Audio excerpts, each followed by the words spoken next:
दोस्तों, कैसे हैं आप सभी लोग। आशा करता हूं बढ़िया होंगे। मैं भी ठीक हूं। मेरा नाम है आकाश गुप्ता और मैं आप लोगों के लिए लेके आया हूं ज्ञान सागर क्लासेस की तरफ से सीए फाउंडेशन का जो क्वांटिटेटिव एप्टीट्यूड का पेपर है उसके अंदर स्टैट्स का पोर्शन। और आज हम करेंगे प्रोबेबिलिटी का चैप्टर। प्रोबेबिलिटी के चैप्टर के अंदर सेट ए, सेट बी और सेट सी करके कुछ क्वेश्चंस दिए हुए हैं। मॉड्यूल के अंदर हमारा दायित्व बनता है कि हम उन सबको देख के जाएं और इनका कंसेप्ट हमें पता हो। तो आइए साथ में सॉल्व करते हैं मॉड्यूल के क्वेश्चंस। तो let's start with state number A. आइए शुरू करते हैं जी।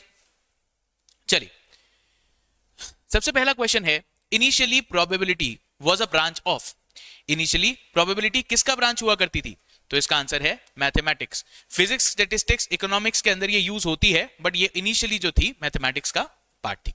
चलिए, two broad divisions of probability are subjective probability, objective probability, deductive and non-deductive, statistical and mathematical, none of these। इसका आंसर होगा ए। subjective probability जो है वो यूज होती है डिसीजन मेकिंग में। ठीक है, जब हम डिसीजन मेकिंग किया करते हैं तो हम subjective probability का यूज करते हैं।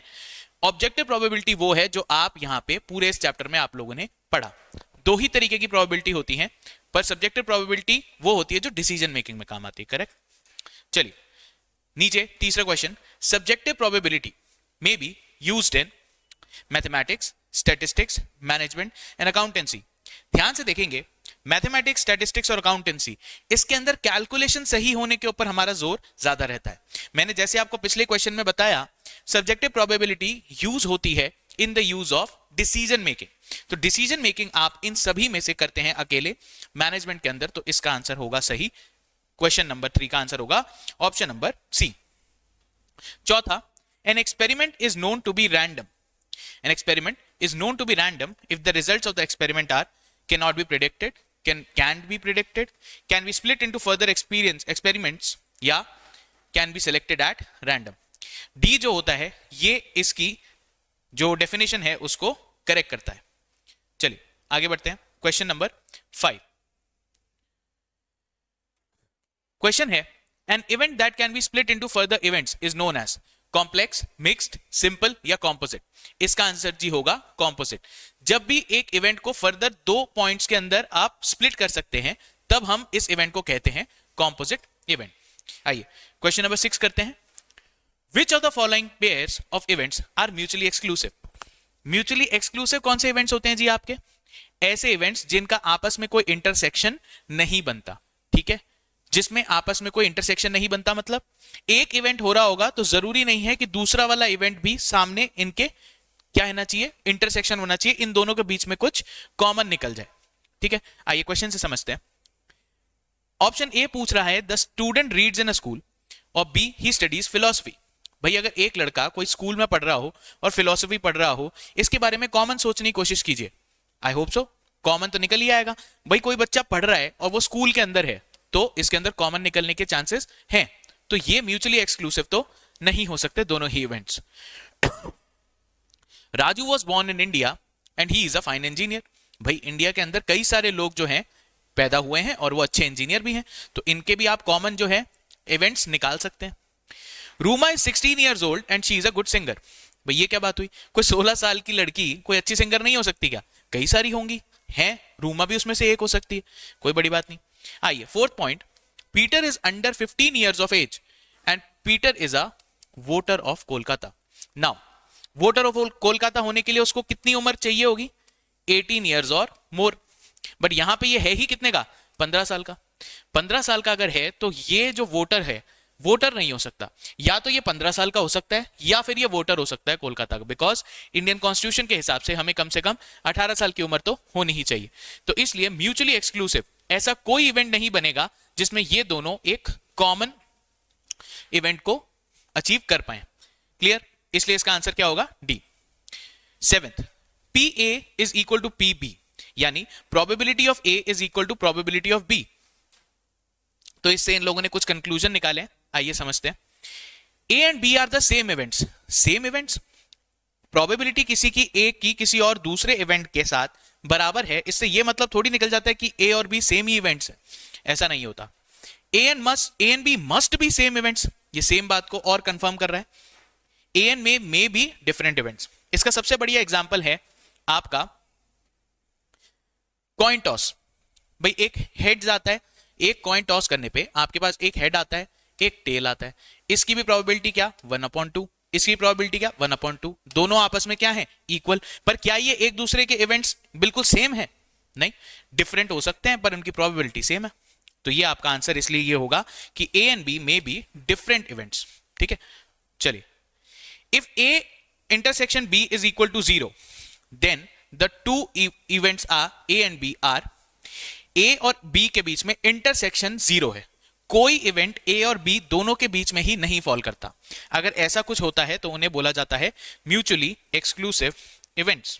Question number 9, if for two events A and B, A union B is equal to 1, A union B is equal to 1, then A and B are, अगर कोई आपके दो इवेंट्स हैं, उन दोनों का जो यूनियन बनाते हैं, उन दोनों के अंदर आने वाले इवेंट्स अगर इक्वल टू उनकी प्रोबेबिलिटी होती है 1 के, इन दोनों ही इवेंट्स के होने की प्रोबेबिलिटी होती है 1 के बराबर, इसका मतलब ये दोनों जो इवेंट्स हैं इन्हें कहा जाता है एग्जॉस्टिव इवेंट्स। ये जो सेट ए के अंदर आपके पास इवेंट्स हैं, सेट बी के अंदर जो आपके पास इवेंट्स हैं, ये सारे ही इवेंट्स मिला के टोटल ही सैंपल स्पेस बना ले रहे हैं। अगर ऐसा होता है तो इसका मतलब प्रोबेबिलिटी 1, जितने भी ये इवेंट्स बना पा रहे हैं वो ही टोटल आपके पास में पॉसिबल इवेंट्स हैं। अगर ऐसा है तो इनको फिर क्या कहा जाता है एग्जॉस्टिव इवेंट्स, कि इसके बाहर कोई और पॉसिबिलिटी नहीं हो सकती। ठीक है, चलिए नेक्स्ट क्वेश्चन में पढ़ते हैं। If an unbiased coin is tossed once, एक अनबायस्ड कॉइन को टॉस किया गया once, then the two events head and tail are, example आ गया कॉइन टॉस का। चलिए, mutually exclusive, exhaustive, equally likely and all of these. बहुत बढ़िया क्वेश्चन है ये। देखिए भाई, एक कॉइन को टॉस किया गया, हेड के आने की प्रोबेबिलिटी कितनी, एक आ सकता है आउट ऑफ 2 एंड ये आपके फेवरेबल आउटकम, ये आपका टोटल आउटकम। सेम कहानी है टेल्स की, 1 आउट ऑफ 2, ये इन दोनों की प्रोबेबिलिटी है। अब ध्यान से देखिए, सबसे पहले क्वेश्चन पूछा जा रहा है क्या ये म्यूचुअली एक्सक्लूसिव है? जी हां, बिल्कुल म्यूचुअली एक्सक्लूसिव है। अगर हेड आया तो टेल नहीं आएगा, टेल आया तो हेड नहीं आएगा, म्यूचुअली एक्सक्लूसिव तो हो ही गया। अगर ये अकर होगा तो ये नहीं, ये अकर होगा तो ये नहीं होगा। क्लियर? एग्जॉस्टिव, एग्जॉस्टिव मतलब इन दोनों ही इवेंट्स को अगर मैं ऐड करूं तो क्या प्रोबेबिलिटी का सम 1 के बराबर आ रहा है? जी हां, आप एक कॉइन को टॉस करेंगे तो पॉसिबिलिटी या तो हेड आने की होगी या टेल आने की होगी, तीसरी प्रोबेबिलिटी अपनी नहीं क्रिएट होती है। तो ये दोनों ही मिला के 1 प्रोबेबिलिटी बना लेते हैं। तीसरा, इक्वली लाइकली, आपके पास इन दोनों की प्रोबेबिलिटी कितनी है? 1/2 दोनों के होने के चांसेस कितने हैं? इक्वल हैं, दोनों की प्रोबेबिलिटी इक्वल है, यानी इन दोनों के ही चांसेस बराबर हैं होने के। इसलिए क्योंकि ये सारी ही जो क्वालिटीज हैं उसको पूरा कर रहे हैं, इसलिए इसका आंसर होगा ए, बी एंड सी। क्लियर? चलिए, if P is probability of A is equal to probability of B, then two events A and B are, अगर एक A इवेंट के होने की प्रोबेबिलिटी बराबर है प्रोबेबिलिटी ऑफ B होने के, तो वो क्या होंगे? इंडिपेंडेंट होंगे, डिपेंडेंट होंगे, इक्वली लाइकली या बोथ? इन दोनों का होना बराबर है, इन दोनों के होने के चांसेस बराबर हैं, इसलिए इनका आंसर होगा इक्वली लाइकली, ना इंडिपेंडेंट होगा ना डिपेंडेंट होगा। ठीक है जी, क्लियर हो गई बात? चलिए आगे बढ़ते हैं। If for two events A and B, A intersection B is not equal to P probability of A into probability of B, then two events A and B are, यहां ये पूछ रहा है कि अगर ये सिचुएशन आपको गिवन है, ये नॉट इक्वल टू हैं, तो इसी केस के अंदर A और B आपस में क्या होंगे? क्योंकि अगर probability of A intersection B is equal to probability of A into probability of B होता, यहां अगर ये इक्वल टू होता तो इसका आंसर होता इंडिपेंडेंट। क्योंकि ये नॉट इक्वल टू है इसलिए इसका आंसर हो रहा है डिपेंडेंट, इसका आंसर डिपेंडेंट लगाया जाएगा। ठीक है जी, चलिए बच्चों नेक्स्ट क्वेश्चन करते हैं, क्वेश्चन नंबर 13। क्वेश्चन नंबर 13 में आपको दिया गया है if P A by B is equal to probability of A, then A is independent of B, B is independent of A, B is dependent, ये अलग है आपके पास में ऑप्शन, और उसके अलावा बोथ A and P। इस फॉर्मूले को पहले हम एक बार दूसरे फॉर्म में लिख के देखते हैं। Probability of A by B दिया जाता है probability of A intersection B divided by probability of B और ये बराबर बताया गया है प्रोबेबिलिटी ऑफ ए के। अब अगर मैं, क्योंकि ये मल्टीप्लीकेशन में है और आमने सामने ये इक्वल टू के अंदर है, अगर इसको मैं क्रॉस मल्टीप्लाई करके इधर ले जाऊं तो हमारे पास में जो इक्वेशन बनेगी वो होगी probability of A intersection B is equal to probability of A into probability of B. ऐसा है, पिछले क्वेश्चन में हमने देखा था कि अगर ऐसी सिचुएशन होती है तो ए एंड बी आपस में क्या होते हैं, इंडिपेंडेंट। इंडिपेंडेंट अगर ऐसा है तो फिर ये वाला ऑप्शन भी करेक्ट है, ये वाला भी ऑप्शन करेक्ट है। इन दोनों को ऑप्शन सही कहता हुआ ऑप्शन जो है डी आपका करेक्ट आंसर है, इसलिए इसका आंसर होगा डी। क्लियर हो गई बात, आंसर है डी। होप सो एक्सप्लेनेशन समझ में आई होगी आपको। चलिए अगले क्वेश्चन पे ध्यान देते हैं। If two events A and B are independent then A and the complement of B are independent. होता है ये। B and the complement of A are independent, ये भी होता है। Complements of A and B are independent, ये भी होता है। तो इसलिए इसका आंसर होगा D। चलिए जी नेक्स्ट क्वेश्चन की बात करते हैं। If two events A and B are independent, तो क्या होगा? They can be mutually exclusive, they cannot be mutually exclusive, they cannot be exhaustive, या both B and C। भाई देखिए ऐसा है, आप इसी के ऊपर ध्यान दे दीजिए, यहां पे भी हम इंडिपेंडेंट की ही बात कर रहे थे। अगर two events A and B are independent, two events are independent, तो यहां पे कंडीशन क्या आती है कि probability of A into probability of B, ये कुछ तो होना चाहिए, ये कुछ तो होना चाहिए। अगर ये म्यूचुअली एक्सक्लूसिव होंगे, अगर ये म्यूचुअली एक्सक्लूसिव होंगे तो क्या होगा? म्यूचुअली एक्सक्लूसिव होंगे तो probability of A intersection B आपके पास आएगा 0 के बराबर। अब अगर ऐसा है तो 0 जो है probability of A into probability of B के बराबर हो गया। यहां पे इस इक्वेशन को होल्ड करने के लिए ए और बी की कुछ ना कुछ वैल्यू जरूर होनी चाहिए। तो अगर मैं ये कहूं कि ए एंड बी के intersection probability of A into probability of B, ये वाला अपना रिलेशन होल्ड करता है और इस वजह से ए एंड बी आपस में इंडिपेंडेंट इवेंट्स हैं, तो ये म्यूचुअली एक्सक्लूसिव तो नहीं हो सकते क्योंकि इसकी वैल्यू आती है 0। अगर ऐसा है तो म्यूचुअली एक्सक्लूसिव ये नहीं हो सकते, इसके लिए इसको होना पड़ेगा B. They can not be mutually exclusive क्योंकि A intersection B of mutually exclusive events कितना आता है? 0। पर हम जानते हैं इंडिपेंडेंट इवेंट्स का ए इंटरसेक्शन बी बराबर आता है P probability of A into probability of B, इसलिए इसका आंसर होगा ये। They can not be mutually exclusive. आइए चलिए नेक्स्ट क्वेश्चन की तरफ ध्यान देते हैं। Question number 16। If two events A and B are mutually exclusive then, mutually exclusive again मतलब एक इवेंट हो रहा है, दूसरा इवेंट हो रहा है, इन दोनों के बीच में कोई कॉमन इवेंट नहीं होगा, इनके बीच में कोई कॉमन एलिमेंट नहीं आने वाला। They are always independent, they may be independent, they can not be independent and they can not be equally likely. तो 16 का आंसर आपके लिए आएगा C, they can not be independent. ये पिछले वाले क्वेश्चन से ही इन्होंने क्या करा है, इसको आगे एक्सटेंड किया है। अगर वो म्यूचुअली एक्सक्लूसिव थे, म्यूचुअली एक्सक्लूसिव हैं, तो वो इंडिपेंडेंट नहीं हो सकते। इंडिपेंडेंट थे, देखिए पीछे क्वेश्चन में, if the two A and B events are independent, तो वो क्या नहीं हो सकते, sorry, if A and B are independent तो वो क्या नहीं हो सकते, म्यूचुअली एक्सक्लूसिव। और नीचे पूछा गया कि अगर A and B mutually exclusive हैं तो फिर वो क्या नहीं हो सकते, इंडिपेंडेंट। ठीक है, पिछली एक्सप्लेनेशन से आप समझ गए होंगे कि ऐसा क्यों हो रहा है। चलिए क्वेश्चन नंबर 17 पे ध्यान देते हैं। If a coin is tossed twice, if a coin is tossed twice, यहां पे नंबर ऑफ आपके पास में पॉसिबल आउटकम्स क्या हो सकते हैं, 2। एक कॉइन को उछालने पे 2 आउटकम, 2 कॉइन को उछालने पे 2 to the power 2 outcomes, that is maximum 4। चलिए,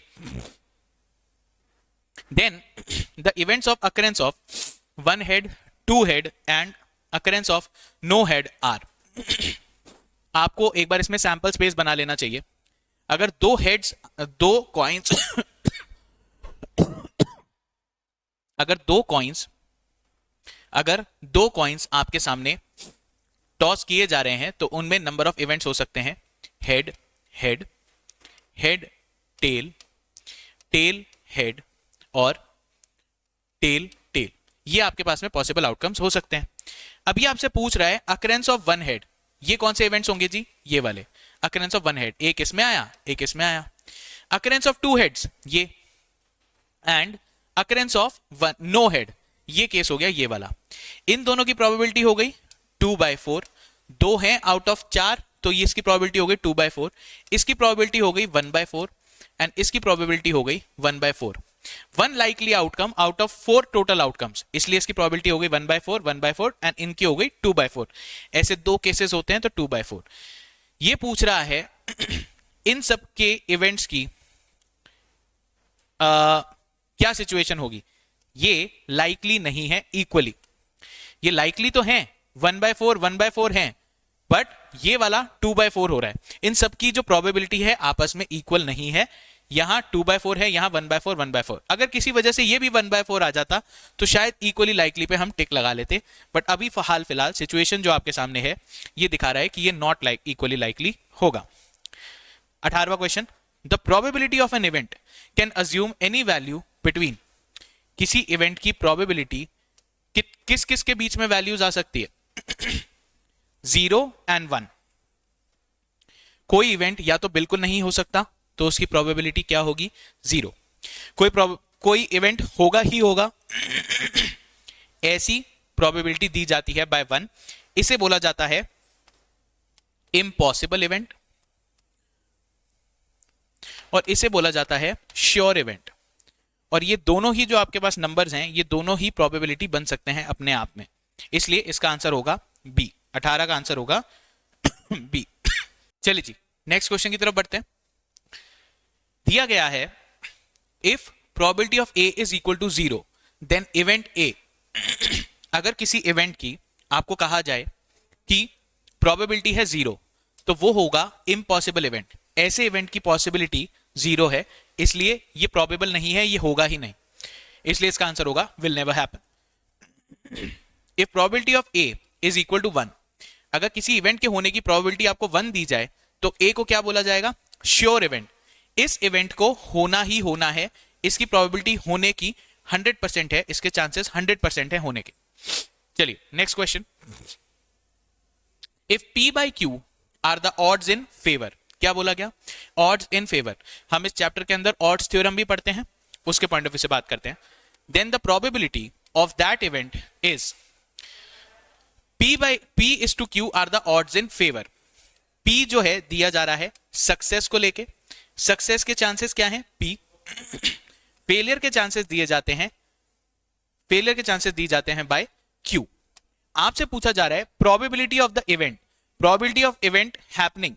P की जो प्रोबेबिलिटी है वो सक्सेस की है, इसको दिया जाता है P bye probability of success plus probability of क्या? फेलियर। ये आपके टोटल इवेंट्स होते हैं, और ऑड्स थ्योरम में हम फिर इसको P is to Q के फॉर्मूले में लिखते हैं। इसलिए जो प्रोबेबिलिटी होगी ऑफ द इवेंट की, P तो हो गया सक्सेस और P प्लस Q हो गया आपका total events. P plus Q हो गया टोटल इवेंट्स, इसलिए आपकी जो प्रोबेबिलिटी आएगी इनकी आएगी P upon P plus Q। चलिए आगे बढ़ते हैं क्वेश्चन नंबर 22 पे। If probability of A 5/9 then odds against the event are. अब इस बार आपको क्या दिया गया है? इस बार आपको प्रोबेबिलिटी दी गई है, आपको निकालने हैं ऑड्स अगेंस्ट। देखिए जी होने की प्रोबेबिलिटी क्या है? प्रोबेबिलिटी ऑफ A की। सक्सेस तो दी जा रही है किसके द्वारा?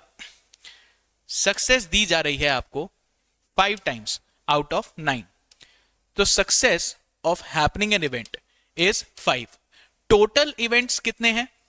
टोटल देखिए, टोटल है 9, तो 9 में से 5 बार तो क्या हो रही है? सक्सेस। इससे हम डिड्यूस कर सकते हैं कि फेलियर कितना होगा? फेलियर होगा 9 - 5 दैट इज 4। ऐसा आ गया। अब अगर आपसे कहा जाए कि ऑड्स अगेंस्ट द इवेंट, तो फेलियर पहले लिखेंगे और उसके बाद सक्सेस बाद में लिखेंगे। 4:5। देखिए ऐसा कोई ऑप्शन है आपके पास? कंफ्यूज करने के लिए ऐसा दिया गया है, ये नहीं होगा, आपका आंसर होगा 22 का सी। ठीक है। Question number 23, A, B and C are mutually exclusive and exhaustive events, then probability of A, probability of B and probability of C equals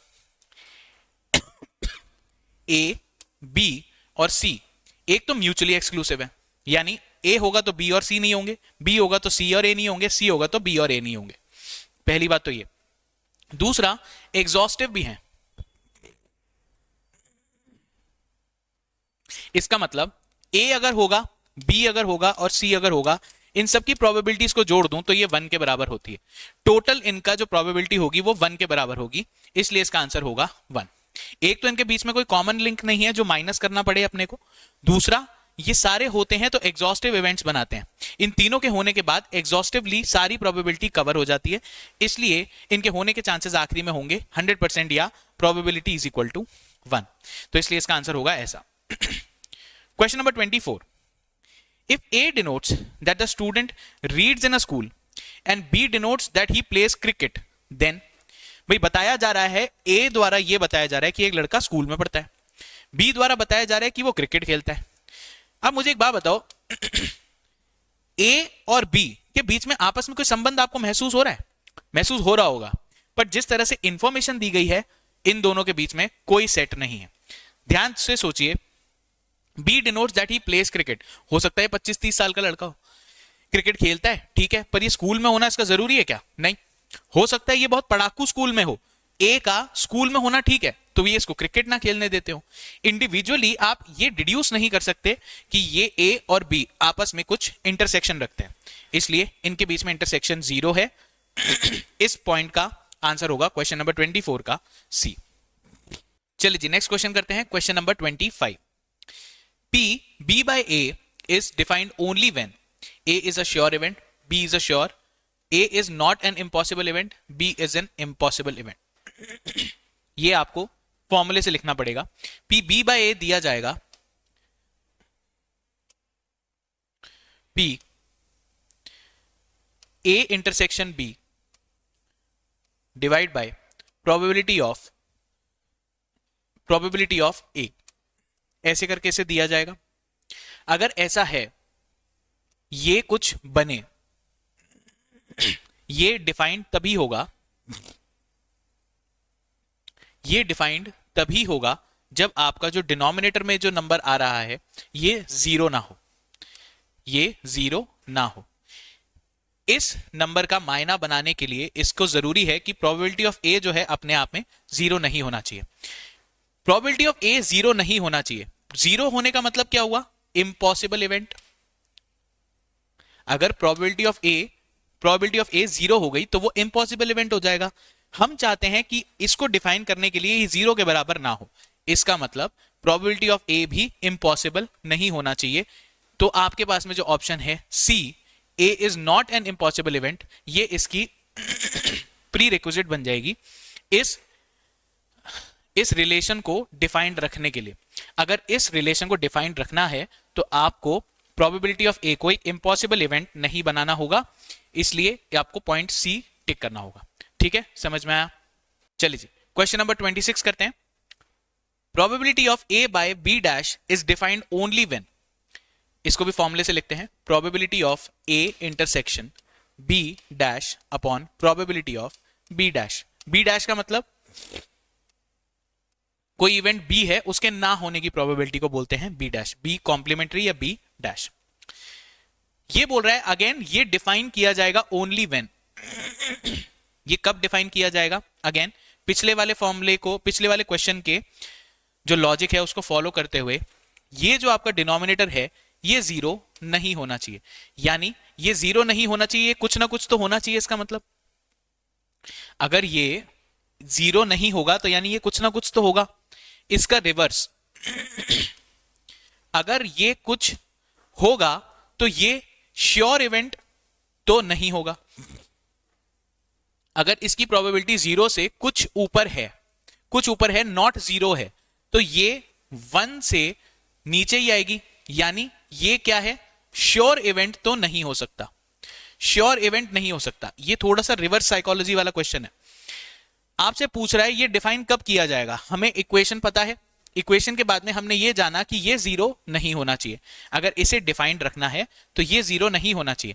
अगर पी बी कॉम्प्लीमेंट्री जीरो नहीं है तो वो जीरो से कुछ ना कुछ तो उसकी प्रोबेबिलिटी ज्यादा है। अगर ऐसा है यानी वो नहीं होने के चांस कुछ तो हैं, तो प्रोबेबिलिटी ऑफ बी होने के चांसेस जो पूरी तरह से अगर श्योर थे उससे नीचे आएंगे। अगर ऐसा होगा तो पी फिर जो बी इवेंट है वो श्योर नहीं बचेगा, इसलिए आपको टिक करना पड़ेगा B is not a sure event. Difficult question है, समझना पड़ेगा इसके लॉजिक को। इसको आपको इस तरीके से सॉल्व करना है। फॉलो ये लॉजिक पीछे वाला ही कर रहा है, आपको सही नतीजे पे पहुंचना पड़ेगा on the basis of correct formula. ठीक है, चलिए आगे बढ़ते हैं। For two events A and B, A union B is equal to probability of A plus probability of B is only when, देखिए असली में फॉर्मूला होता है probability of A union B is equal to probability of A plus probability of B minus probability of A intersection B. ठीक है, ये आपका total formula होता है। पर अगर ये ए और बी आपस में म्यूचुअली एक्सक्लूसिव इवेंट्स निकले, अगर ए और बी आपस में म्यूचुअली एक्सक्लूसिव इवेंट्स निकले तो इसकी वैल्यू फिर क्या आती है, जीरो के बराबर। अगर ये जीरो के बराबर हो जाएगा तो क्या होगा, इसके कोई मायने खत्म हो जाएंगे। मायने खत्म हो जाएंगे तो इक्वेशन फिर यही रह जाती है आपकी कि probability of A union B is equal to probability of A and probability of B. तो इसलिए ये होंगे म्यूचुअली एक्सक्लूसिव इवेंट्स। ठीक है, समझ में आया लॉजिक। चलो अगले क्वेश्चन की तरफ बढ़ते हैं। आइए क्वेश्चन नंबर 28 पे। एडिशन थ्योरम, एडिशन थ्योरम क्या है? Addition theorem of probability states that for any two events A and B, ये वाली अभी मैंने क्वेश्चन बताई थी आपको, 28 का आंसर आएगा सी। 28 का आंसर आएगा सी, बताया था अभी आपको। 29 की तरफ चलते हैं। For any two events A and B, probability of A plus probability of B is greater than equal to probability of B. इसका क्या मतलब है? देखिए भाई, अगर इवेंट ए हो रहा है, ज्यादा से ज्यादा क्या हो सकता है, मतलब पहले आप ये समझिए, मान लीजिए ये इवेंट ए है, ये इवेंट बी है और ये क्या है, इनका इंटरसेक्शन। ठीक है, ये आपके पास में दो इवेंट्स हैं, अगर ये आपस में म्यूचुअली एक्सक्लूसिव नहीं है तो।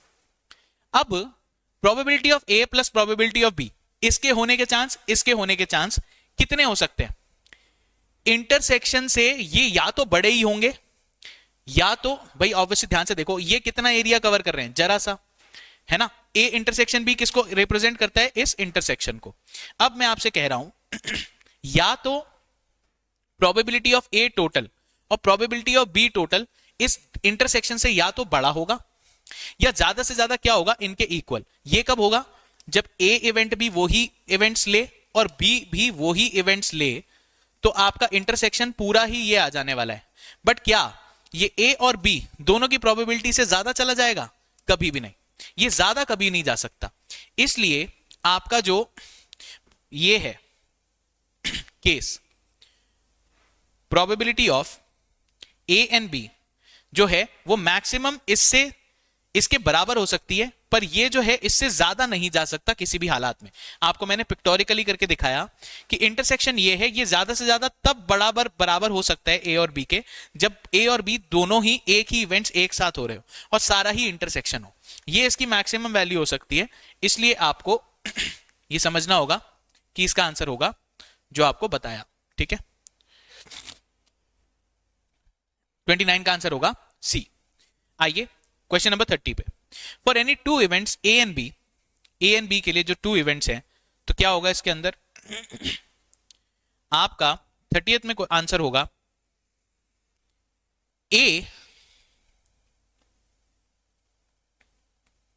हाँ जी, अगर मैं चाहता हूं, मुझे प्रोबेबिलिटी चाहिए ए माइनस बी की, कि ऐसा मान लीजिए अगर अपने पास में केस है, ऐसे दो इवेंट्स हो रहे हैं, ये ए है और ये बी, मुझे चाहिए ए माइनस बी। ये जो इवेंट है, ये जो शेड कर रहा हूं, मुझे सिर्फ इसकी वैल्यू चाहिए, तो मुझे क्या क्या माइनस करना पड़ेगा? Probability of A minus B, ये बराबर होगा प्रोबेबिलिटी ऑफ ए के माइनस इसका इंटरसेक्शन। जो इंटरसेक्शन, इसको अगर मैं माइनस कर दूं तो सिर्फ ए बचेगा मेरे पास। क्या बचेगा? सिर्फ ए। इसको कैसे डिनोट किया जाता है? ए माइनस बी। ए के अंदर से जो भी बी का पार्ट है उसे हटा दो, तो इसलिए आपका आंसर इसके अंदर आएगा 30th का बी। चलिए, the limitations of the classical definition of probability, the limitations of the classical definition of probability क्या है? It is applicable when the total number of elementary events is finite. जी हाँ, बिल्कुल सही बात है। एलिमेंट्री इवेंट्स जो होते हैं वो आपके फाइनाइट होने चाहिए, तभी आपकी प्रोबेबिलिटी वाला केस लगता है।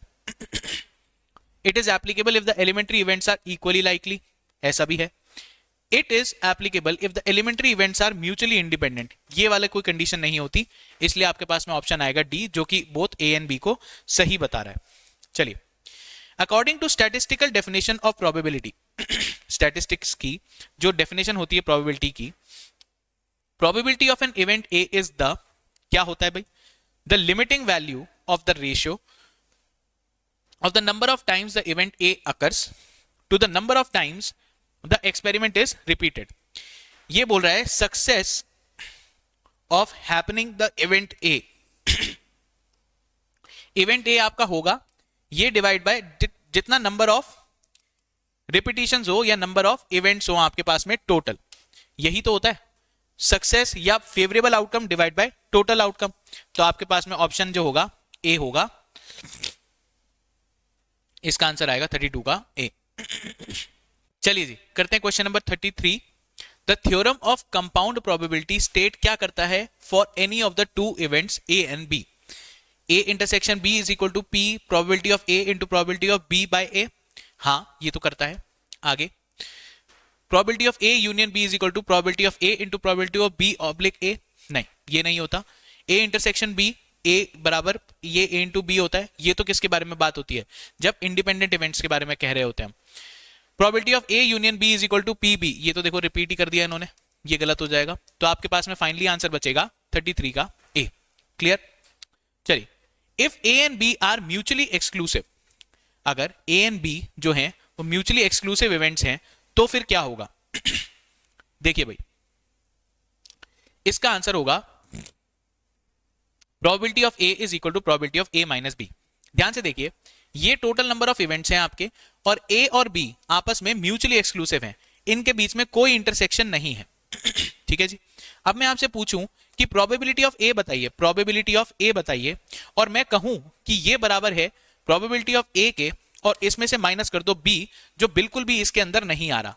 तो बी वैसे भी कहीं यहां पे आ रहा है क्या? नहीं, बी तो अपने पास में अलग ही है। तो प्रोबेबिलिटी ऑफ ए बराबर हो जाएगा probability of A minus B. A में से क्या माइनस करा आपने? बेसिकली क्या माइनस करा? 0। तो probability of A will be equal to probability of A only minus B. इसके अंदर अगर कोई इंटरसेक्शन है ही नहीं, अगर ये म्यूचुअली एक्सक्लूसिव इवेंट्स हैं तो इनके बीच में आपस में कोई इंटरसेक्शन तो होगा नहीं। अगर इंटरसेक्शन नहीं है तो ये माइनस बी की वैल्यू कितनी हो जाएगी? 0। इसलिए आपका ये वाला जो रिलेशन है ये होल्ड करेगा। आपका आंसर आएगा ए।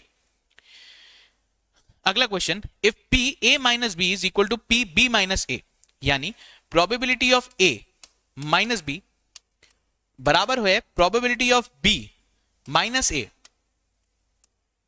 इन दोनों को हटाने के बाद, तो ये दोनों जो हैं आपस में क्या होंगे? म्यूचुअली एक्सक्लूसिव होंगे। ऐसा होगा तो ये म्यूचुअली एक्सक्लूसिव होंगे और इन दोनों की प्रोबेबिलिटी जो है इक्वल होगी। Probability of A will be equal to probability of B. ठीक है, ऐसा होगा तो आगे बढ़ेंगे। चलिए 36 क्वेश्चन की बात करते हैं। The number of conditions to be satisfied by 3 events A, B and C for complete independence. Complete independence के लिए ए, बी और सी 3 इवेंट्स को आपस में क्या चीज कंफर्म करनी चाहिए? इनको ये करना चाहिए कि एक तो ए और बी के अंदर कुछ कॉमन ना हो, बी और सी के बीच में कुछ कॉमन ना हो, आपस में इंडिपेंडेंट हो, सी ए से आपस में इंडिपेंडेंट हो, तो 1, 2 और 3, और ए, बी, सी आपस में बिल्कुल भी डिपेंडेंट ना हो। तो आपको इन टोटल 4 कंडीशंस पूरी करनी पड़ती हैं इस कंडीशन को पूरा करने के लिए, इसलिए इसका आंसर हो जाएगा 4। चलिए नेक्स्ट क्वेश्चन की तरफ ध्यान देते हैं। Question number 37, if 2 events are independent. हाँ जी, क्वेश्चन नंबर 37 करते हैं। 37, if 2 events A and B are independent, A and B बताए गए हैं इंडिपेंडेंट है, ए इंटरसेक्शन बी किसके बराबर होगा? ये कितनी बार से करते हुए आ रहे हैं हम कि probability of A intersection B will be equal to probability of A into probability of B. अगर ये इंडिपेंडेंट है तो ये वाला जो रिलेशन है वो होल्ड करता है। Next question, values of a random variable are always positive number, ऐसा नहीं होता। ऑलवेज पॉजिटिव रियल नंबर्स, ऐसा भी नहीं होता। नेगेटिव भी हो सकते हैं भाई। वैल्यू ऑफ रैंडम वेरिएबल तो नेगेटिव भी हो सकती है ना। प्रोबेबिलिटी 0 से 1 के बीच में जो है वो डील करती है। ये रियल नंबर्स, हाँ जी रियल नंबर्स हो सकते हैं। नेचुरल नंबर आपका ये बेसिकली प्लस हो सकते हैं नंबर्स, माइनस नंबर्स हो सकते हैं, और आपका p बाई क्यू की फॉर्म में हो सकते हैं, डेसिमल फॉर्म में हो सकते हैं, किसी भी फॉर्म में अंदर हो सकते हैं। तो इसलिए आपका 38 का आंसर आएगा C. Expected value of a random variable, expected value of a random variable क्या होगा? एक्सपेक्टेड वैल्यू ये हो सकता है इज ऑलवेज पॉजिटिव, जी नहीं ये भी सही नहीं है। पॉजिटिव और नेगेटिव ये भी सही नहीं होगा। कैन नेवर बी जीरो, ये गलत है। जीरो हो सकता है, तो ये वाले केसेस में ऑलवेज भी पॉजिटिव, पॉजिटिव और नेगेटिव इन तीनों के अंदर ये जीरो कंसीडर नहीं कर रहा, अकेले इस वाले ऑप्शन में ये है, इसलिए there may be positive, negative और जीरो। आपको आंसर ये लेना होगा। Question number 40, if all the values taken by a random variable are equal, all the values taken by a random variable, एक वेरिएबल है उसमें जितनी भी वैल्यूज हैं सब इक्वल हैं, ठीक है, तो क्या होगा फिर आपके पास? Its expected value is zero, नहीं। Standard deviation will be zero. भाई एक बात बताओ, अगर एक वेरिएबल की सारी ही वैल्यूज इक्वल हैं तो उसका मीन भी क्या होगा? उसका मीन भी क्या होगा? जीरो। सॉरी, उसका मीन क्या होगा? एक ही नंबर। उसका मीन भी वही नंबर होगा जितना वो सारे वेरिएबल जो हैं, वो सारे नंबर जो हैं वही इसका क्या होगा? मीन भी होगा। मीन से जो डिविएशन होगा, जब सारे वेरिएबल में नंबर सेम ही है तो deviation from the central tendency जो मीन होगा वो होगा जीरो, और ऐसा होगा तो डिविएशन जब सारी जीरो है तो स्टैंडर्ड डिविएशन उन सबका स्क्वायर और उनके बाद उनको एवरेज आउट करके रूट लेना, वो भी आएगा आखिरी में जीरो के बराबर, ठीक है। तो इसलिए आपके पास में standard tendency, sorry standard deviation जो होगा वो होगा zero. 41 question, X and Y are independent, then ये इसका रिलेशन होल्ड करता है। अगर ये इंडिपेंडेंट है तो हमने पढ़ा है कि E X Y is equal to E X into E Y. ये तो सीधा सीधा क्वेश्चन है। चलिए नेक्स्ट क्वेश्चन की तरफ ध्यान देते हैं। Question number 42, if a random variable x assumes value x1 x2 x3 and x4 and इनकी करस्पॉन्डिंग प्रोबेबिलिटीज हैं p1 p2 p3 and p4, तो एक्सपेक्टेड वैल्यू ऑफ x क्या आएगी? हमें पता है एक्सपेक्टेड वैल्यू ऑफ x जो होती है वो होती है करस्पॉन्डिंग जो नंबर्स हैं, जो वेरिएबल हैं और उनके होने की प्रोबेबिलिटी, इनको आपस में मल्टीप्लाई कर दो और अगर ऐड कर देते हैं तो हम पाते हैं एक्सपेक्टेड वैल्यू ऑफ x। अगर अलग अलग केसेस हैं और उन सब की अलग अलग प्रोबेबिलिटीज आपको दी गई हैं तो उन सब प्रोबेबिलिटीज को आपस में मल्टीप्लाई करो इवेंट्स के साथ में, जो आपके पास में आखिरी में इन सब का समेशन आएगा उसी को क्या बोलते हैं? Expected value of x। ऐसा कुछ आपको यहां दिख रहा है क्या? देखो p1 p2 ये तो सिर्फ इन्होंने प्रोबेबिलिटी जोड़ दी। यहां क्या किया? x1 इंटू p1 ये ठीक है, x2 इंटू p3 ये गलत हो गया, ये भी गलत हो गया, ये ठीक है, ये ठीक है एक बार को, तो ये वाला भी ऑप्शन अपना नहीं होगा। p1 into x1, p2 into x2, p3 into x3, p4 into x4 आपकी एक्सपेक्टेड वैल्यू दी जाएगी इसके द्वारा, ठीक है। नन ऑफ दिस तो है ही नहीं। If 43, fx the probability mass function of a random variable x satisfies क्या? ये आपने पढ़ा हुआ है fx is greater than 0 and fx is equal to 1, ये इसका फॉर्मूला होता है, ये आपको याद होना चाहिए। क्वेश्चन नंबर 44 की तरफ आते हैं। Variance of a random variable x is given bye, यहां पे हमें पता है जो वेरिएंस दिया जाता है वो दिया जाता है म्यू के स्क्वायर द्वारा, x माइनस म्यू के स्क्वायर द्वारा, और ये इसको डिनोट किया जाता है e to the power e oblique x to the power 2। इन दोनों को, इन दोनों ही तरीके से इसको डिनोट किया जा सकता है वेरिएंस को। तो यहां पे देखो, यहां तो इन्होंने x के अंदर ही यहां पे स्क्वायर ले लिया, तो ये तो वैसे ही गलत है। आपका आंसर आएगा यहां पे डी, ए एंड बी दोनों ही तरीके से वेरिएंस को डिनोट किया जा सकता है। Next question, question number 45, two random variables x and y are related by y is equal to 2 minus 3x। ये इनके बीच में रिलेशन दिया गया है y is equal to 2 minus 3x। Then the standard deviation of y is given by, देखिए भाई standard deviation of y जो होगा, स्टैंडर्ड डिविएशन ऑफ y वो बराबर दिया जाएगा आपका जो 3 का कोफिशिएंट है, 3 का कोफिशिएंट है, इसका आप मॉड्यूलस ले लीजिए, इसका आप मॉड्यूलस ले लीजिए। बेसिकली मुझे सिर्फ क्वांटिटी चाहिए, मुझे साइन से मतलब नहीं है। ये मॉड्यूलस लेने के बाद इसको मल्टीप्लाई कर देते हैं एस डी ऑफ एक्स से। ऐसा करने के बाद आपके पास में कुछ इस तरीके का दिख रहा है, -3 आपको दिया हुआ है, पर ये आएगा नहीं क्योंकि आप मॉड्यूलस लेंगे, इसलिए इसका आंसर आएगा 3 into S D of x, 3 into standard deviation of x. ये आपकी इक्वेशन यहां रखी थी मैंने। इस सिचुएशन के अंदर स्टैंडर्ड डिविएशन ऑफ एक्स दिया जाता है कुछ इस प्रकार। ठीक है, चलिए अगला क्वेश्चन पे चलते हैं। Question number 46, probability of getting a head when 2 unbiased coins are toss simultaneously is. 2 coins को साइमल्टेनियसली टॉस किया गया। अब ये कह रहा है probability of getting a head. तो देखो, 2 आप कॉइन्स को एक साथ टॉस करेंगे तो आपके पास में बनेगा 2 to the power 2, that is 4 outcomes. ठीक है, 4 outcomes.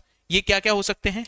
Head head, head tail, tail head और टेल टेल। यही तो 4 केस बन सकते हैं। अब ये बोल रहा है getting a head. A head मतलब सिंगल हेड, एक केस ये, एक केस ये। दो favourable outcomes out of 4 total outcomes, ये बराबर आ जाएगा आपका 1/2, that is equal to 0.5।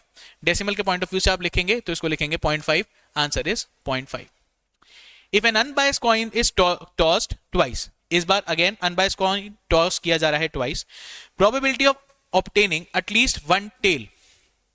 Events आपके सामने सेम, बट अब हमें चाहिए क्या, वो बदल जाएगा, तो आप उसकी प्रोबेबिलिटी निकालने की कोशिश करते हैं। एटलीस्ट क्या बोल रहा है? 1 टेल। आपके पास में केसेस क्या क्या थे? Head head, head tail, tail head और टेल टेल। पूछ रहा है एटलीस्ट 1 टेल। एक टेल यहां, एक टेल यहां, एटलीस्ट 1 तो केस हो गए कवर। 2 भी हो जाए तो भी कोई बुराई नहीं है ना। तो एक केस हो गया ये। यहां वाला, ये वाला केस नहीं होगा क्योंकि इसमें एक भी टेल नहीं है। एटलीस्ट 1 टेल चाहिए, उसकी प्रोबेबिलिटी चाहिए, तो ये वाला कट जाएगा। आपके पास में 4 प्रोबेबल आउटकम्स में से 3 फेवरेबल आउटकम्स हो गए। 3/4 को डेसिमल पॉइंट में कैसे लिखते हैं? 0.75, 75%, राइट। तो आपका आंसर आएगा 47 का सी। ठीक है जी। Next question, if an unbiased die is rolled once, एक डाइस को रोल किया गया once, the odds in favor of getting a point which is multiple of 3 is। good question, ध्यान से सुनेंगे। आपके पास में सैंपल स्पेस है क्या? 1 2 3 4 5 6। किसी डाइस को रोल करने के बाद आपके पास प्रोबेबल आउटकम्स कौन कौन से? ये सब 1 2 3 4 5 6। इसमें से जी मल्टीपल ऑफ 3 ढूंढिए। एक तो ये हो गया मल्टीपल ऑफ 3, एक ये हो गया। ठीक है, अब ये क्या पूछ रहा है? Odds in favour. तो मल्टीपल ऑफ 3 होने की सक्सेस वाले जो अपने पास केसेस हैं वो कितने हैं? 2। फेलियर होने वाले केसेस कितने हैं? 1 2 4 5। ये सारे ही क्या मल्टीपल ऑफ 3 हैं? नहीं, तो इसलिए ये होंगे फेलियर के केसेस 4। अब अगर मुझे ऑड्स इन फेवर चाहिए तो मैं इसको कैसे लिखूंगा? 2:4। 2:4 को कैसे और लिखा जा सकता है? 1:2 जैसे। ये आपस में कट जाएगा, तो इसलिए इसका आंसर आएगा 1:2। क्लियर हो गई बातें? सक्सेस पहले लिखते हैं, फेलियर बाद में लिखते हैं, और इन दोनों का टोटल नंबर ऑफ इवेंट्स के बराबर होता है। इस तरीके से आपके पास में ऐसे आ जाएगा। चलिए, अ bag contains 15 1 rupee coins, 25 2 rupee coins and 10 5 rupee coins। ऐसे करके आपको नंबर्स दे रखे हैं। ये 10 है, ठीक है, 10 दिया है। If a coin is selected at random from the bag, then the probability of not selecting a 1 rupee coin is। अच्छा जी, क्या बता रहे हैं? 1 rupee coin दिया गया है आपको 15। 2 rupee coin कितने दिए गए हैं? 25। और 5 rupee coin दिए गए हैं कितने? 10। टोटल नंबर ऑफ कॉइन्स निकालना जरा एक बारी को, कितना आ रहा है? 15 25 कितना हो गया? 40 और 10 50। तो टोटल इवेंट्स तो आपके पास हो गए 50। अब not selecting a 1 rupee coin, not selecting 1 rupee coin, 1 rupee coin कितने हैं? 15। 50 में से 15 न सेलेक्ट हो, 50 में से 15 ना सेलेक्ट हो, तो ये इसकी प्रोबेबिलिटी कैसे बनेगी? 50 में से 15 ना सेलेक्ट हो। इनको मैं दूसरी भाषा में कैसे लिख सकता हूं? 35/50। या इसको कैसे और लिख सकता हूं? 5 7 जा 35, 5 10 जा 50, यानी 0.7। लो जी, आंसर आ गया आपका 0.7। क्लियर हो गई बातें? 0.7। इसको ना सेलेक्ट करने की प्रोबेबिलिटी क्या होगी, टोटल में से इसकी प्रोबेबिलिटी हटा दो। 25 और 10 35 की ही गिनो, और 35 को जब सिंप्लीफाई करके आएंगे तो 0.7 आ जाएगा। Question number 50, if A B and C are three mutually independent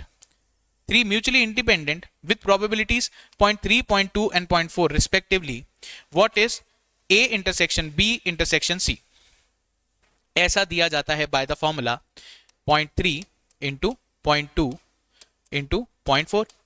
इनकी प्रोबेबिलिटीज को आपस में ही मल्टीप्लाई कर दो। जब ये म्यूचुअली इंडिपेंडेंट हैं तो इस प्रोबेबिलिटी को दिया जाता है कि भाई ए भी होना चाहिए, बी भी होना चाहिए, सी भी होना चाहिए। तीनों की प्रोबेबिलिटी जब एक साथ हो रही होगी, मैं उस केस को काउंट करूंगा। 3 दूनी 6, 6 चौक 24, कितना हो गया 24। पर 24 तो यहां भी आ रहा है, यहां भी आ रहा है। नंबर ऑफ डेसिमल गिनना एक बारी, 1, 2 और 3। 3 डेसिमल चाहिए, तो डेसिमल लगा लिया मैंने, और फिर 0 पूरा करने के लिए यहां पे मुझे लगाना पड़ा, क्योंकि 3 डेसिमल हो रहे हैं, 3 डेसिमल के नंबर होने चाहिए। 24 तो ठीक है, पर ये 0.024 होगा। 0.024 होगा, 3 डेसिमल के केसेस आएंगे आपके पास में, तो आपके पास में जो करेक्ट ऑप्शन होगा वो आएगा ये वाला नहीं, सॉरी, आपके पास में ऑप्शन आएगा 0.024। ठीक है जी। अच्छा, नेक्स्ट क्वेश्चन पे चलते हैं। Question number 51, 2 letters are taken at random. 2 letters are taken at random from the word home. What is the probability that none of the letters would be vowels? इन दोनों में से वॉवल कोई नहीं होगा जब दो बंदे हम नंबर उठाएंगे। इसकी क्या प्रोबेबिलिटी है भाई? वॉवल है कौन से, ओ और ई, तो ये दोनों सेलेक्ट ना हो। ये दोनों 2 letters are taken at random, तो आपसे पूछा जा रहा है 2 numbers are taken at random। जब आपको प्रोबेबिलिटी निकालने के लिए बोला जाए और एक से ज्यादा क्वांटिटी आपको निकालनी हो, तो आपको क्या यूज करना होता है? कॉम्बिनेशन वाला, परम्यूटेशन एंड कॉम्बिनेशन वाला, अपना जो कॉम्बिनेशन वाला फॉर्मूला है उसे यूज करना होगा। 2 letters are taken at random, तो 4 में से आपको कौन से चुनने हैं? 2। ठीक है, ये तो आपका क्या हो जाएगा? ये तो आपके हो जाएंगे total cases. 2 letters are taken at random home, आपको बेसिकली सेलेक्ट करना है इसको और इसको, जो कि नॉन वावल्स है, जो वावल्स नहीं है। What is the probability that none of them would be vowels? तो बेसिकली तुम पे 2 ऑप्शन बचे जिसमें से तुम्हें 2 चुनने हैं। तो ये तो तुम्हारे चुनने के तरीके हो गए। 2 में से 2 तरीकों को चुन लो और डिवाइड करोगे, 4 में से 2 चुनने हैं आपको। ये टोटल आपके पास में केसेस होंगे। ऐसा होगा तो क्या होगा? 2C2 बराबर होता है 1 और ये होता है 4 into 3 डिवाइड बाय 2। ऐसा होगा तो ये हो जाएगा 2। ये आंसर आएगा आपके पास 1/6। 51 का आंसर आएगा आपके पास 1/6। क्लियर हुई बातें? 2C2 तो 1 हो गया, 4C2 4 into 3, इसके बाद रुक जाते हैं हम, फैक्टोरियल 2 और नीचे यहां पे रुकता है, तो 2 और ये आपके पास में डिवाइड होके आ जाएगा, आंसर आएगा 1/6। 52 क्वेश्चन करते हैं। If a card is drawn at random from a pack of 52 cards, एक कार्ड में होते ही कितने, पैक में कितने कार्ड्स होते हैं? 52। Chance of getting a spade और एन एस, अपने पास स्पेड के पत्ते कितने होते हैं? 13। ठीक है जी, इसका चांस निकालने का आपके पास में होगा 13C1। 13 में से कोई भी एक पत्ता निकाल लो, वो आपके पास में स्पेड होगा। ठीक है, अब ये पूछ रहा है और एन एस, एस के पत्ते कितने होते हैं? इक्के कितने होते हैं अपने पास? 4। तो उन 4 इक्कों में से एक इक्का अपन चुन सकते हैं। उसका तरीका कितना होगा? 1।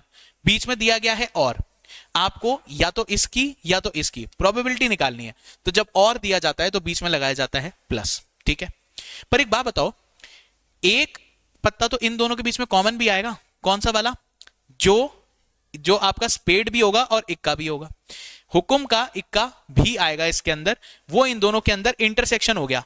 वो 13 में भी गिना जा रहा है, वो 4 में भी गिना जा रहा है, 2 बार गिना जा रहा है। अगर उसको एक बार आप हटा देंगे, ठीक है, उसको आप एक बार हटा देंगे तो इस कार्ड का आपके पास में आएगा 1C1। एक ही पत्ता है जो इक्का होगा आउट ऑफ 52C1। आपको बेसिकली 52 पत्तों में से एक पत्ता चुनना है, उसके तरीके हो गए आपके पास 52C1। तो इस तरीके से आपकी प्रोबेबिलिटी बनेगी। एक ये हुक्म का इक्का आपको माइनस करना पड़ेगा, तो ये कैसे आएगा? 13 + 4 - 1 बराबर अपॉन 52। 13 और 4 होता है 17, 17 माइनस 1 होता है 16, 16 बाय 52 आपकी गिवन प्रोबेबिलिटी आ गई। पर ऐसा हमारे पास में कोई ऑप्शन नहीं है। इसको आप 4 से काटिए, 4 4 जा 16, 4 13 जा 52, तो ये हो जाएगा 4 बाय 13। ये आपका आंसर आ जाएगा 4 बाय 13, 52 का ए। चलिए जी, if x and y are random variables having expected values as 4.5 and 2.5 respectively, इनकी expected value 4.5 2.5 दी गई है, तो then the expected value of x minus y, simple 4.5 यहां रखो, 2.5 यहां रखो और इन दोनों को आपस में माइनस कर दो, बराबर आएगा 2। Answer nothing can get as simple as this. 53 का आंसर आएगा आपके पास में ए। क्लियर? चलो अब अपन बढ़ते हैं आगे। इसके बाद करते हैं क्वेश्चन नंबर 55। चलिए जी, करते हैं क्वेश्चन नंबर 55। यहां ये पूछ रहा है what is the probability of having at least 1 6 from 3 throws of a perfect die. एक परफेक्ट डाई को 3 बार अगर आप फेंकेंगे तो उसमें से एटलीस्ट 1 आने की आपके पास में प्रोबेबिलिटी क्या होगी? एटलीस्ट 1 6 आने की आपके पास में प्रोबेबिलिटी क्या होगी? तो ये कुछ बायनोमियल डिस्ट्रीब्यूशन जैसा बनने जा रहा है। बायनोमियल डिस्ट्रीब्यूशन में भी हम क्या करते हैं, प्रोबेबिलिटी का डिस्ट्रीब्यूशन जो होता है उसी को हम लिखते हैं, और ये एक पर्टिकुलर तरीके का केस होता है जहां पे n आपको दिया गया है 3 के बराबर। Probability of happening the success 6 out of 6 numbers आने के चांस कितने हैं? 1 2 3 4 5 6 में से 6 आने के चांस कितने हैं? सक्सेस से डिनोट किया जाता है P को, ये आपको दिया गया 1/6, और ये ना हो Q दिया गया है 6 - 1 अपॉन मतलब 5/6। ये आपका नंबर ऑफ इवेंट्स हैं। 3 बार ये थ्रो किया जाएगा और आपको निकालना है प्रोबेबिलिटी ऑफ एटलीस्ट 1 उसके अंदर 6 आ जाए। यानी आपको बेसिकली प्रोबेबिलिटी चाहिए, प्रोबेबिलिटी ऑफ x जो है, प्रोबेबिलिटी आपका जो x है वो किसके बराबर आ जाए? एटलीस्ट 1। ध्यान से देखना क्वेश्चन क्या पूछ रहा है, एटलीस्ट 1। एटलीस्ट 1 का मतलब आपको ऐसी प्रोबेबिलिटी चाहिए जिसके अंदर x के अंदर 3 डाइस आप फेंको तो एक 6 आए एक बार। ऐसी प्रोबेबिलिटी भी चाहिए जहां प्रोबेबिलिटी आप फेंको x डाइस फेंको और 6 आ जाए 2 बार। और ऐसी प्रोबेबिलिटी भी चाहिए जहां पे प्रोबेबिलिटी x बराबर 3 हो, तीनों बारी 6 आ जाए। इन तीनों प्रोबेबिलिटीज को आपको जोड़ना है। ठीक है, ऐसा करने में हमें काफी टाइम लग जाएगा। हमें सारे इवेंट देखने पड़ेंगे जिसमें 6 आ रहा हो आपके पास एक बार थ्रो करने के बाद। इसका दूसरा तरीका यह हो सकता है कि भाई टोटल प्रोबेबिलिटी अपने पास में क्या है? 1। इसमें से अगर मैं प्रोबेबिलिटी निकाल दूं कि एक भी 6 ना आए, एक भी 6 ना आए, x बराबर हो जाए आपका probability x is equal to 0। अगर ऐसा निकाल दूं तो क्या मैं यही चीज अचीव नहीं कर पाऊंगा? प्रोबेबिलिटी 1 पे आ जाए, 2 पे आ जाए, 3 पे आ जाए। टोटल प्रोबेबिलिटी से अगर मैं ये हटा दूं, ये वाली प्रोबेबिलिटी ऑफ 6 नॉट कमिंग, तो क्या बन जाएगा? अपने पास डिजायर्ड प्रोबेबिलिटी आ जाएगी। इसे कैसे दिया जाता है इन केस के अंदर? ये दिया जाता है 1 माइनस 3CO। 3 चॉइसेस में से एक भी बार ना आए। Probability of coming a 6 is 1/6 जो कि 0 बार आए, और 5/6 जो है आपका आ जाए 3 बार। तीनों बार जो है आपका जो डाइस निकाल रहे हो आप, उसमें से 6 के अलावा बाकी सारे नंबर आ जाएं, इसकी प्रोबेबिलिटी मुझे चाहिए। वो इस तरीके से दी जाती है by the binomial distribution formula, हमें ये सिखाया गया है। तो इसको अगर मैं लिखूंगा तो ये हो जाएगा 1 माइनस 1, 3CO कितना होता है? 1 इंटू दूसरा 1/6 की पावर 0, ये कितना होगा? 1 इंटू ये 5/6 की पावर 3 अपने पास में बचा रह जाएगा। इसको बराबर लिखा जाएगा इज इक्वल टू 1 माइनस 5/6 की पावर 3। देखिए ऐसा ऑप्शन आपके पास में है, डी ऑप्शन आपके सामने ये रहा, 1 माइनस 5/6 की पावर 3। अगर आप सब चीज को हटा दें तो आपके पास में सही ऑप्शन बचेगा 1 माइनस 5/6 की ऑप्शन की पावर 3। तो ऐसा करते हुए हम लोग अपने आखिरी इवेंट पे पहुंच गए हैं। नेक्स्ट सीरीज में हम सेट बी को सॉल्व करेंगे, सेट बी के सॉल्यूशन के साथ मिलेंगे। तब तक के लिए थैंक यू और पढ़ते रहिए। ठीक है, धन्यवाद।